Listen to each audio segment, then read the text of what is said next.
To keep my orientation hidden in the dorm, I've gone to ridiculous lengths. One night, my tall, 6 foot tall, jock roommate tried to climb into my bed, and I forced myself to shove him away with every ounce of rationality I had. I've got pale, almost rosy skin and delicate features. In the dorm, the straight guys treat me like a mascot, ruffling my hair, pinching my cheeks, complimenting how soft my skin looks. I never dared to tell them I'm gay. I was terrified of scaring them off. They never went too far, just a bit of teasing. Except for Ryan, at 6'2" with broad shoulders. Ryan has zero sense of boundaries. He'll casually pull me into his arms like it is nothing. That evening, fresh out of the shower, he walked out in nothing but shorts, bare-chested, droplets of water still clinging to his skin. He suddenly grabbed me and let out a satisfied sigh. "Ethan, you're ridiculously soft. Feels too good holding you, your waist. So slim, so pale. You're softer than any girl." My face burned hot, heart racing. I tried to push him away, but my hands hit his firm chest, and I recoiled like I'd been shocked. "Ryan," I barked, but he ignored me, keeping me trapped until he finally released me, grinning. "Relax, man. We're both guys. What is there to be shy about?"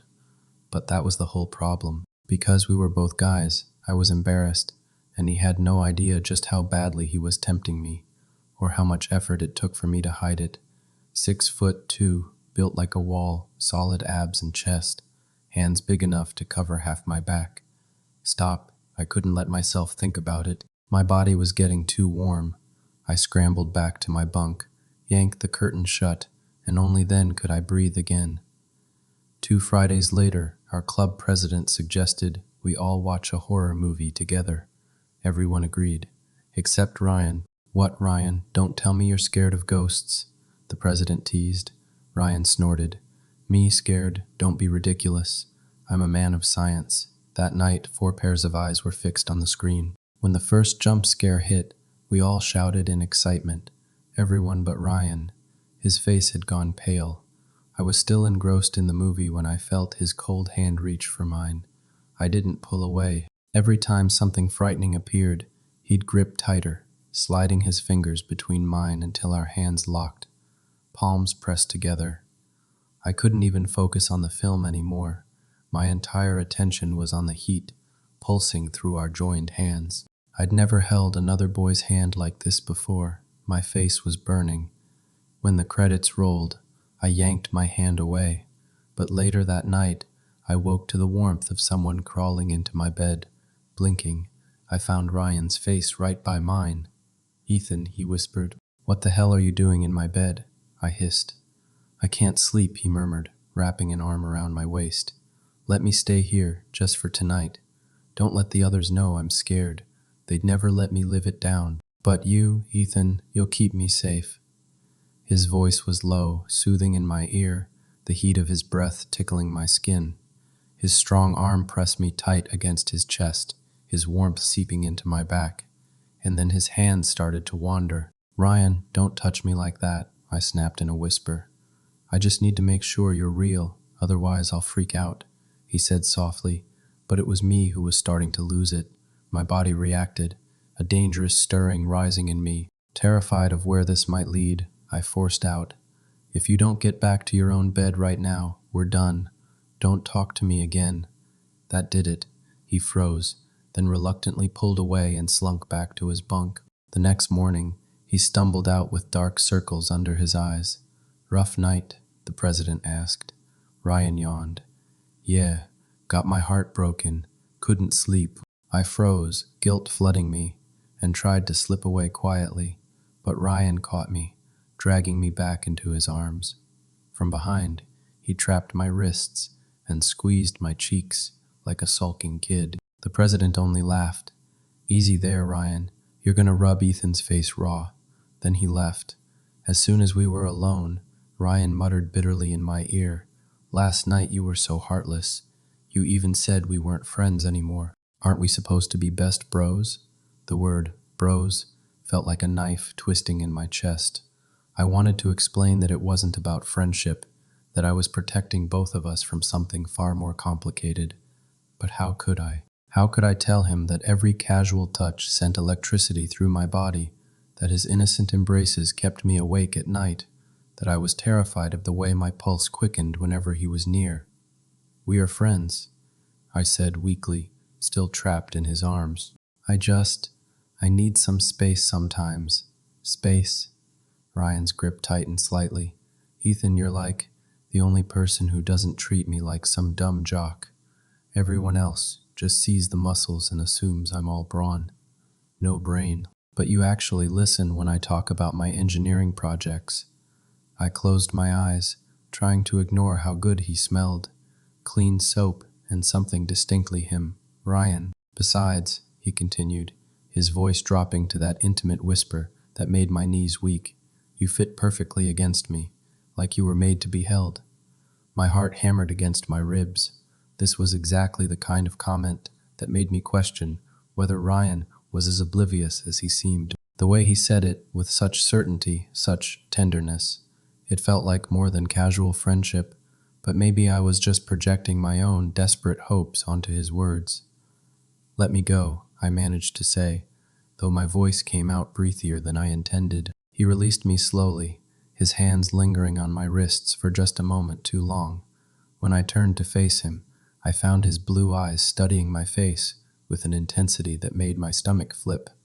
"Are you okay?" he asked, reaching up to brush a strand of hair from my forehead. "You look flushed." I stepped back quickly, nearly stumbling into my desk chair. "I'm fine, just tired." Ryan frowned, but before he could respond, Marcus and Jake burst through the door, arguing loudly about some basketball game. The moment shattered, and I grabbed my backpack, mumbling something about going to the library. I spent the rest of the day hiding in the stacks, trying to concentrate on my literature assignment, but finding my thoughts constantly drifting back to the warmth of Ryan's arms. The way his voice sounded when he whispered my name in the dark. I was falling deeper into dangerous territory, and I didn't know how to stop it.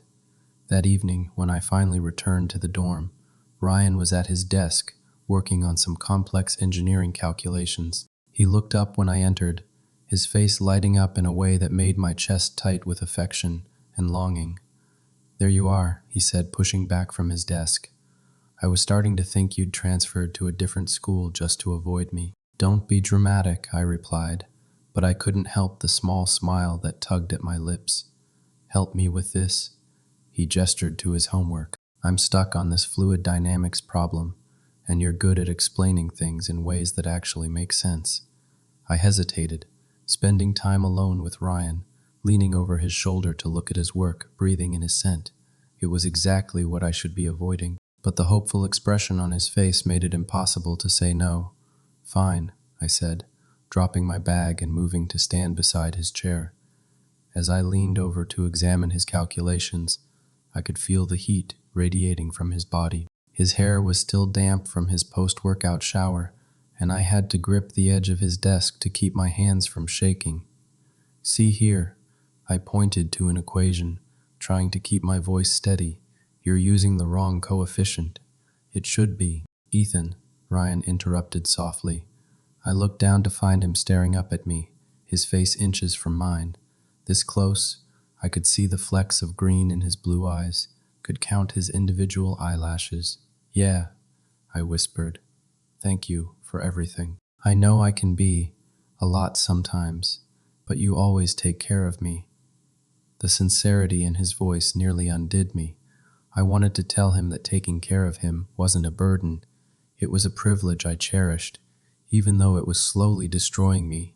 Instead, I just nodded and stepped back. "It is what friends do," I said, hating how hollow the word sounded. Ryan's expression flickered with something I couldn't quite read. Disappointment, hurt, but it was gone so quickly I might have imagined it. The next few days passed in a careful dance of avoidance and longing. I tried to maintain some distance, but Ryan seemed determined to close whatever gap I created. He'd find excuses to touch me, adjusting my collar, brushing imaginary lint from my sweater, playfully wrestling me when I made a sarcastic comment. Each contact was brief but electric, leaving me more wound up than before. The breaking point came on a rainy Thursday evening. I was alone in the room, working on an essay about Victorian literature, when Ryan returned from practice looking dejected and soaked to the bone. "Rough practice?" I asked, looking up from my laptop. He nodded, peeling off his wet shirt and tossing it into the hamper. I quickly looked back at my screen, but not before catching a glimpse of his sculpted torso, water droplets trailing down his abs. "Coach is being a dick," he said, grabbing a towel to dry his hair. "Keeps writing me about my form, like I haven't been playing football since I was 8. I made a sympathetic noise, not trusting myself to form actual words, while he was half naked across the room. "Mind if I vent?" he asked, and without waiting for an answer, he flopped down on my bed, still shirtless. My bed, where I slept every night, surrounded by pillows that would now smell like him. "Sure," I managed, closing my laptop since concentration was now impossible. Ryan launched into a detailed account of practice, gesturing animatedly as he spoke. I tried to focus on his words, but I kept getting distracted by the way his muscles moved under his skin, the way his damp hair fell across his forehead. And then he had the nerve to say I wasn't focused enough. Like, what does he expect when I've got midterms coming up and my stupid roommate keeps giving me the cold shoulder? That snapped my attention back to his face. "What?" Ryan sat up, fixing me with an intense stare. "You heard me. You've been weird all week, Ethan. Dodging me, making excuses to leave whenever I come into the room. Did I do something wrong?"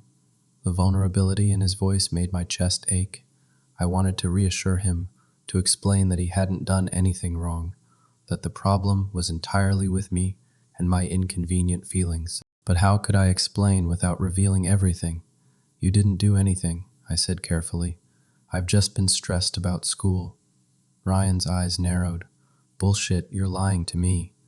The accusation stung because it was true. I was lying, but only to protect both of us from the mess my feelings would create. "I'm not." "Yes, you are." Ryan shifted closer, his knee brushing against mine. "I know you, Ethan. I know when something's bothering you, and I know when you're shutting me out." The space between us felt charged with tension. Ryan's blue eyes searched my face, and I felt like he could see right through all my carefully constructed defenses. "Talk to me," he said softly, reaching out to touch my arm.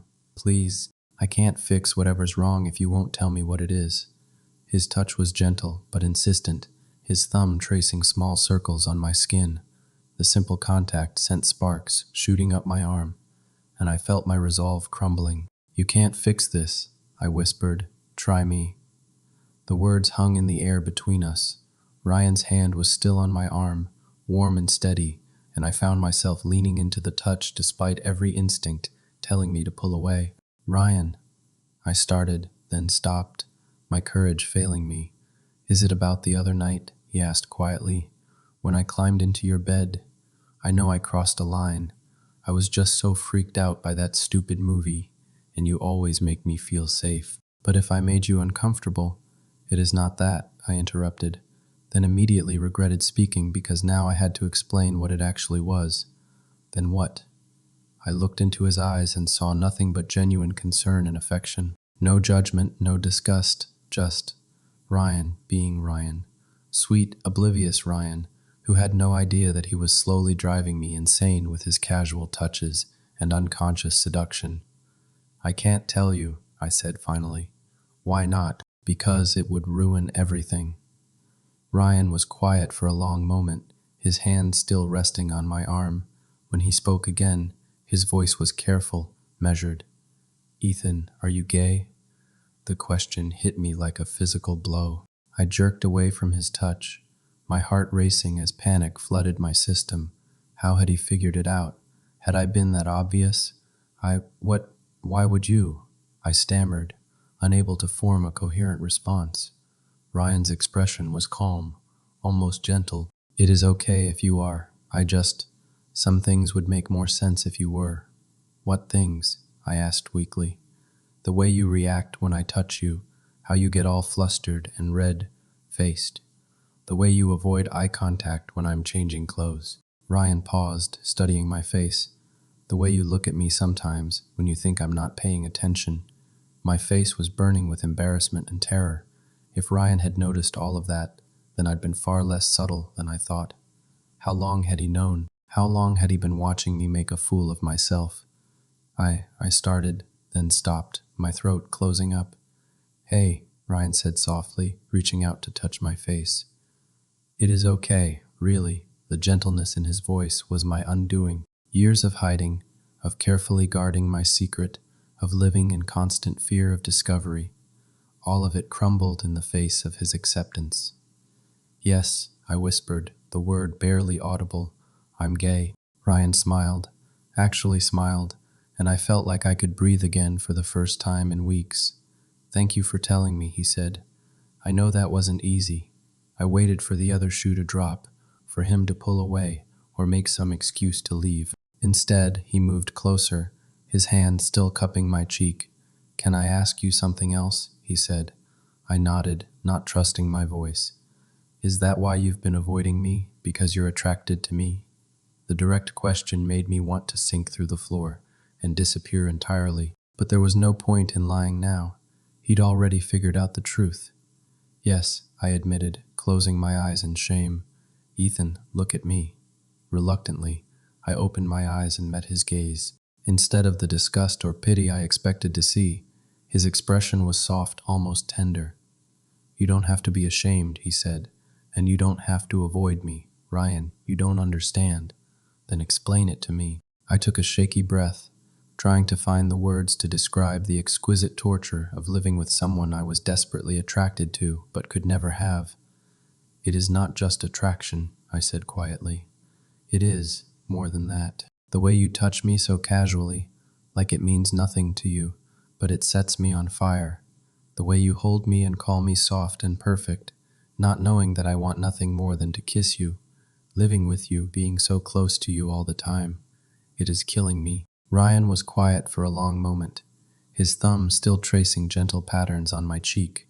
When he finally spoke, his voice was barely above a whisper. "Who says it means nothing to me?" My breath caught. "What? Who says I don't know exactly what I'm doing when I touch you?" I stared at him, unable to process what he was saying. "You're straight." Ryan's smile was soft and a little sad. "Am I? You date girls. I've seen you with them." "I've gone on a few dates," he corrected, "because that is what was expected of me, because I didn't know there was another option until I met you." My heart was pounding so hard I was sure he could hear it. "Ryan, I've been trying to get your attention for months," he continued, his voice gaining confidence. "All those times I held you, touched you, found excuses to be close to you. I was hoping you'd realize I was interested, but you kept pulling away, and I started to think maybe I was wrong about the way you looked at me. I felt like I was dreaming. This couldn't be real. Ryan couldn't be saying what I thought he was saying. "You're interested in me?" I asked, my voice barely audible. "Ethan," he said, leaning closer until our foreheads were almost touching. "I'm crazy about you. Have been since the day we met.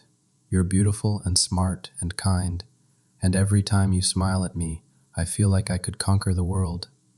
Tears pricked at my eyes, overwhelmed by the impossibility of having my deepest wish granted so unexpectedly. "But you said, when you climbed into my bed, you said you needed to make sure I was real." "I wasn't talking about ghosts," Ryan said softly. "I was talking about you, about how perfect you felt in my arms, how right it felt to hold you. I was terrified. It was all just wishful thinking. And when I told you to leave, it felt like you were rejecting me, like you'd figured out how I felt and wanted nothing to do with it." I let out a shaky laugh, overwhelmed by the beautiful irony of our mutual misunderstanding. "I was trying to protect you from my feelings. I thought if you knew I was gay, if you realized I was attracted to you, it would ruin our friendship." "Idiot," Ryan said fondly, his thumb wiping away a tear that had escaped down my cheek. "You really think I'd throw away the best thing in my life just because you like guys?" I thought. "Can I kiss you?" he interrupted, his voice urgent. "Please, I've been wanting to for so long." I nodded, not trusting myself to speak. Ryan leaned in slowly, giving me time to change my mind. but I had no intention of stopping him. When his lips finally met mine, it was soft and tentative at first, a question more than a statement. I answered by kissing him back, my hands fisting in his hair as months of pent-up longing poured out through that single point of contact. Ryan made a soft sound against my mouth, his arms wrapping around me and pulling me closer until I was practically in his lap. The kiss deepened, became more desperate, years of hidden feelings finally finding expression. Ryan's hands roamed over my back, relearning the contours he'd mapped so many times in innocent embraces. But there was nothing innocent about the way he was touching me now, nothing casual about the way his fingers tangled in my hair or the way he nipped gently at my lower lip.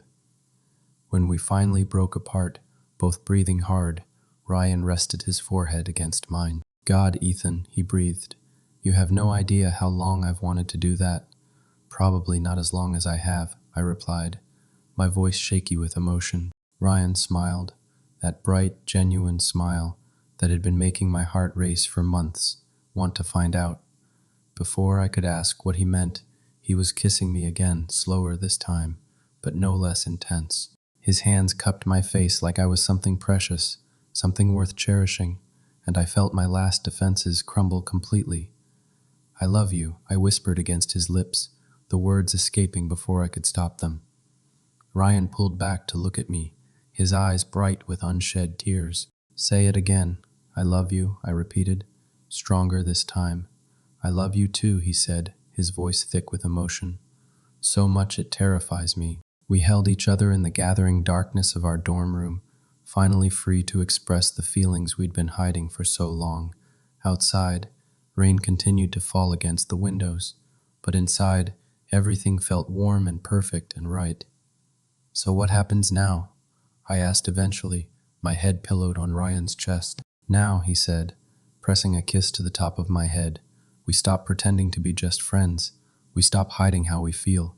We figure out this thing between us without all the fear and misunderstanding." The guys in the dorm. "We'll have to deal with it," Ryan said firmly. "I'm not ashamed of how I feel about you, Ethan, and I won't hide it anymore." I lifted my head to look at him. "Are you sure? It won't be easy. People will talk. They'll have opinions." "Let them talk," he said, his hand stroking through my hair. "I've spent 20 years living my life according to other people's expectations. I'm done with that. The only opinion that matters to me is yours."